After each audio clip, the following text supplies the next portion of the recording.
बाजीराव उस वक्त खाना खा रहे थे जब उन्हें बुंदेलखंड पर मुगलों के हमले की सूचना मिली। बाजीराव ने खाना बीच में ही छोड़ दिया। जब पत्नी ने पूछा तो पेशवा ने जवाब दिया, अगर मैं खाना खाता रहा तो इतिहास कहेगा बुंदेलखंड सिर्फ इसीलिए हार गया क्योंकि बाजीराव को खाने से फुर्सत नहीं मिली। मराठा साम्राज्य की नींव छत्रपति शिवाजी महाराज ने रखी थी, लेकिन मराठा साम्राज्य को बुलंदियों तक ले जाने का काम जिस इंसान ने किया था वो थे बाजीराव, जिन्हें बाजीराव प्रथम, बाजीराव बल्लाल और थोरल बाजीराव के नाम से भी जाना जाता है। बाजीराव के बारे में इतिहासकार यदुनाथ सरकार कहते हैं, घुड़सवारों का कोई सैन्य लीडर अगर स्वर्ग से उतर आए तो वो पेशवा बाजीराव जैसा होगा। पेशवाओं के इतिहास में बाजीराव जैसा ना उनके पहले कोई हुआ ना बाद में। बाजीराव के बारे में कहा जाता है कि उन्होंने अपने जीवन में 30 से भी ज़्यादा लड़ाइयाँ लड़ी और एक में भी उन्हें हार नहीं मिली। छत्रपति शिवाजी महाराज के बाद मराठा साम्राज्य में अगर किसी को सूझबूझ और युद्ध कौशल के लिए सबसे ज़्यादा मान्यता मिली थी तो वो थे बाजीराव। युद्ध के मैदान में जब वो अपने घोड़े पर होते थे तो उनके सामने कोई भी सेना टिक नहीं पाती थी। अपने युद्ध कौशल के साथ साथ मस्तानी के साथ प्रेम के कारण भी बाजीराव खूब चर्चा में रहे।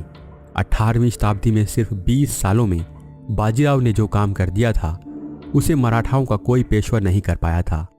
इन 20 सालों में बाजीराव के चर्चे दिल्ली से लेकर श्रीरंगपट्टनम तक और गुजरात से लेकर बेरार तक होने लगे थे। बाजीराव न सिर्फ अपने दुश्मन की कमजोरी और ताकत का सही अंदाजा लगा लेते थे, बल्कि उनके पास वो दिमाग था जिससे वो दुश्मन के खिलाफ योजनाएं बनाते थे और वो भुजाएं भी थी जिनसे वो उस योजना को सफल बनाते थे। बाजीराव का जन्म बालाजी विश्वनाथ के घर 18 अगस्त 1700 को हुआ था। उनकी माता का नाम राधाबाई था। बाजीराव के पिता बालाजी विश्वनाथ छत्रपति साहू जी के राज्य में पेशवा की पदवी पर थे। पेशवा को मराठा राज में प्रधानमंत्री भी कहा जाता था।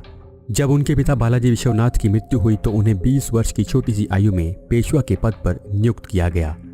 बाजीराव के पेशवा बनने से पूर्व सम्राट यानी छत्रपति का पद सबसे बड़ा होता था, लेकिन जब बाजीराव पेशवा बने थे उसके बाद से ज्यादातर शक्तियां पेशवा के हाथों में आ गई थी। पेशवा बाजीराव ने अपने जीवन में बहुत सी लड़ाइयां लड़ी थी, जिनमें से कुछ खास लड़ाइयों के बारे में आज हम आपको बताने जा रहे हैं। बुंदेलखंड का अभियान। दिसंबर 1728 में मोहम्मद खान बंगस ने बुंदेलखंड पर आक्रमण कर दिया। बाजीराव ने बंगस की सेना को बुंदेलखंड से खदेड़ दिया और महाराजा छत्रसाल को बुंदेलखंड वापस लौटाया। इसके बाद महाराजा छत्रसाल ने अपनी पुत्री मस्तानी का विवाह बाजीराव से कर दिया। ये कहानी आप बाजीराव मस्तानी फिल्म में भी देख चुके हैं। इस फिल्म में दोनों की प्रेम कथा पर ही ज़्यादा ध्यान दिया गया है, लेकिन बाजीराव की जिंदगी इससे कहीं ज़्यादा बड़ी थी। बुंदेलखंड की लड़ाई के बाद बाजीराव ने दिल्ली को भी लगभग जीत लिया था।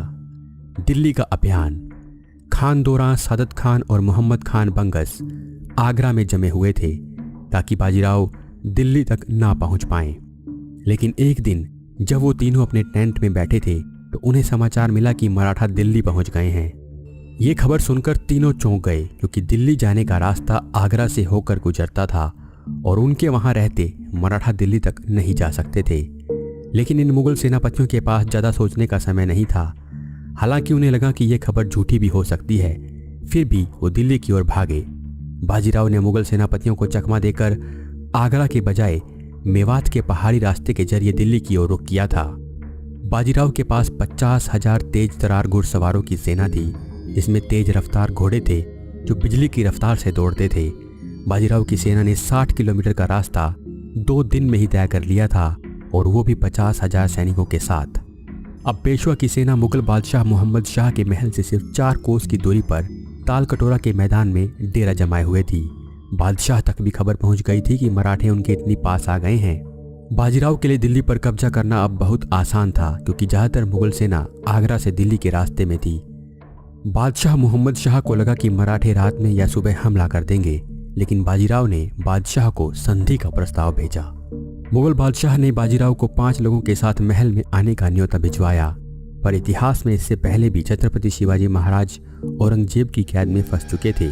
इसीलिए बाजीराव ने इससे इनकार कर दिया और कुछ शर्तों के साथ बादशाह से मिलने को कहा, लेकिन उधर से कोई जवाब नहीं आया। इसके बाद बादशाह ने एक तरफ मराठों के साथ लड़ाई की तैयारी कर ली तो दूसरी तरफ भागने की पूरी व्यवस्था। बेशक मुगल हिंदुस्तान में एक बहुत बड़ी ताकत रहे, लेकिन उस समय तक मुगलों की शक्ति सिर्फ नाम की ही रह गई थी। मुगल सेना के एक कमांडर मीर हसन कोका ने अति उत्साह में मराठा सेना पर आगे बढ़कर आक्रमण कर दिया। बाजीराव ने भी पहले अपने 500 घुड़सवारों को आगे भेजा ताकि दुश्मन की ताकत का पता लगाया जा सके, और फिर दुश्मन की कमजोरी भांपकर उन्हें वापस बुला लिया। मीर हसन कोका को लगा कि मराठे पीछे हट रहे हैं, इसलिए कोका और आगे बढ़ाया। राणोजी सिंधिया और मल्हारराव होलकर ने कोका को धूल चटा दी।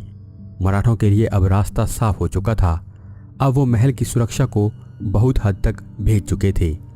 मराठे चाहते तो महल पर कब्जा कर सकते थे, लेकिन बाजीराव ने ऐसा नहीं किया और वो वहां से पीछे हटकर अजमेर की ओर चले गए। बाजीराव ने यह इसलिए किया क्योंकि वो दिल्ली में लूट नहीं मचाना चाहते थे। साथ ही महल पर कब्जा करने के बाद वो वहां फंस सकते थे, क्योंकि आगरा से चली हुई सेना उन्हें घेर लेती और पुणे से इतनी दूर सेना और रसद पहुंचाना आसान नहीं होता।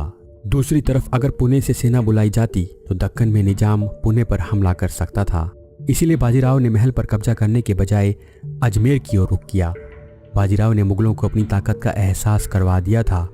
बादशाह मोहम्मद शाह को भी पता चल गया था कि उन्हें अगर मराठों से लड़ना है तो किसी बड़ी ताकत से हाथ मिलाना होगा। मुगलों के लिए उस समय सबसे अच्छा कोई साथी साबित हो सकता था तो वो था निजाम उल मुल्क। इधर निजाम भी मराठों को अपने रेवेन्यू से कुछ हिस्सा देने की मजबूरी के कारण मराठों के खिलाफ था, इसलिए उसने बादशाह के साथ हाथ मिला लिया। मोहम्मद शाह चाहता था कि निजाम किसी तरह से मराठों को मालवा और गुजरात से खदेड़ दे।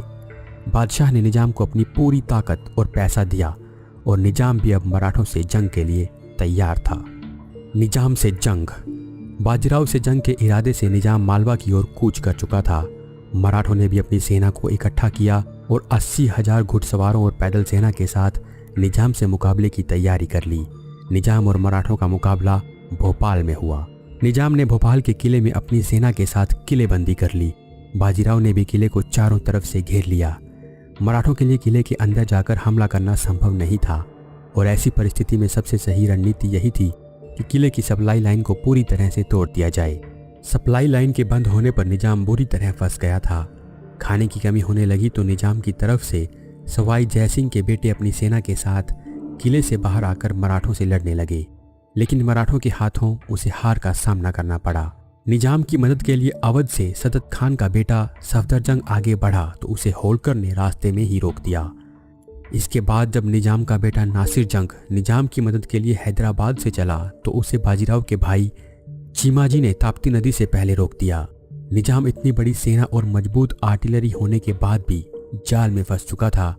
बाजीराव भी अपने एक खत में लिखते हैं, निजाम के पास दुनिया की सबसे मजबूत आर्टिलरी है, वो एक अनुभवी योद्धा भी है, फिर भी मुझे बिल्कुल समझ नहीं आता कि उसने किले में बंद होकर खुद को मुश्किल में क्यों डाल लिया। जब निजाम को समझ आया कि अब कोई चारा नहीं है तो उसने मराठों के साथ संधि का रास्ता चुना। बाजीराव ने भी निजाम को पूरी तरह खत्म करने की बजाय उससे संधि कर ली, जिसके अनुसार मालवा के साथ नर्मदा और चंबल के बीच के एक बड़े इलाके पर पेशवा का कब्जा हो गया। इसके अलावा निजाम को मराठों को 50 लाख रुपए हर्जाने के रूप में भी देने पड़े। बाजीराव ने पुर्तगालियों के खिलाफ भी युद्ध अभियानों में विजय हासिल की थी। जब तक बाजीराव जिंदा रहे वो मराठा साम्राज्य का विस्तार करते रहे।